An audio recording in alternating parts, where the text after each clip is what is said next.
बोललो होतो. त्यानंतर आता मला बोलायची संधी मिळाली. आजचा हा दिवस आमच्यासाठी खूप भावूक आहे.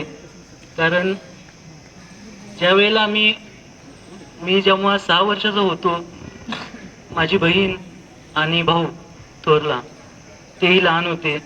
त्यावेळेला आमच्या वडिलांचं निधन झालं. त्यानंतर आमच्या चुलत्यांनी म्हणजेच श्रीकांत सुतार आणि शशिकांत सुतार यांनी आमच्या पाठीशी ते खूप खंबीरपणे उभे राहिले. साधारणतः वडिलांच्या निधनानंतर 1 वर्षानंतर माझी आई रयत शिक्षण संस्थेत रुजू झाली.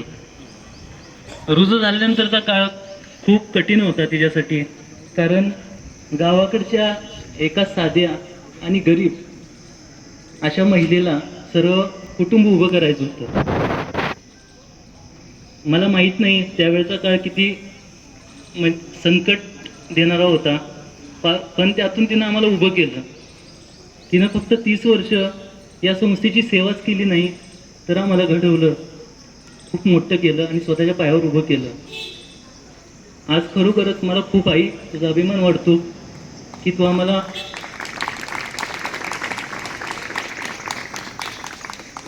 रयत शिक्षण संस्था हे वैयक्तिक माझ्यासाठी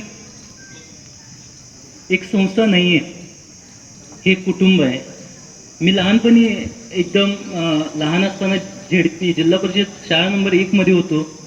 त्यावेळेला हायस्कूलवरच्या मुलांचं मला आकर्षण असायचं, कारण त्यांच्या शाळेच्या पांढऱ्या शर्टावरती ना एक बॅच असायचा वडाच्या झाडाचा.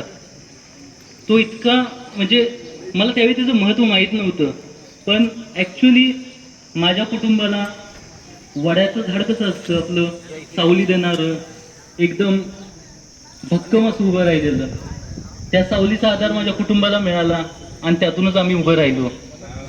अर्थातच या सगळ्या प्रवासात सर्व विद्यार्थी विद्यार्थिनी, आजी माजी शिक्षक, शिक्षक कर्मचारी आणि ग्रामस्थ ह्या लोकांनी भरपूर सहकार्य केलं. कारण माझी आई ग्रामीण भागातली असल्यामुळं हे अतिशय कठीण होतं. एक लक्षात घ्या विचार, आज मी शिकलेलो आहे, मला इथं सांगितलं भाषण करायला, तर मला थोडं म्हणजे कम्फर्टेबल वाटत नाही आहे. पण एका ग्रामीण भागातल्या महिलेला एका शिकलेल्या लोकांसमोर डायरेक्ट सर्व्हिसला जाणं आणि तिथं ते 30 वर्ष कंप्लीट करणं किती म्हणजे कठीण होतं तो काळ. पण सर्वांनी अतिशय सहकार्य केलं आणि त्यातून आमचं कुटुंब पुन्हा उभं राहिलं. मी आवर्जून उल्लेख करेन माझे चुलते श्रीकांत सुतार आणि शशिकांत सुतार. श्रीकांत सुतार येऊ शकले नाहीत, कारण ते येणार होते पण थोडं त्यांचं तब्येतीच्या कारणास्तव येऊ शकले नाहीत.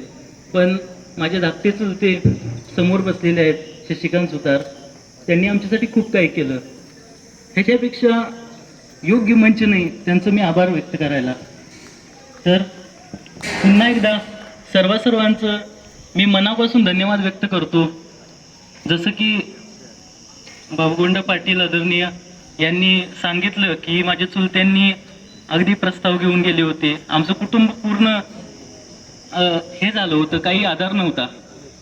त्यांनी आनंदराव भुये असतील, भरपूर सारे असतील, मी नावं घेत बसलो तर कदाचित टाईम आणि वेळ याचं बंधन आहे, त्यामुळे नावं घेऊ शकत नाही.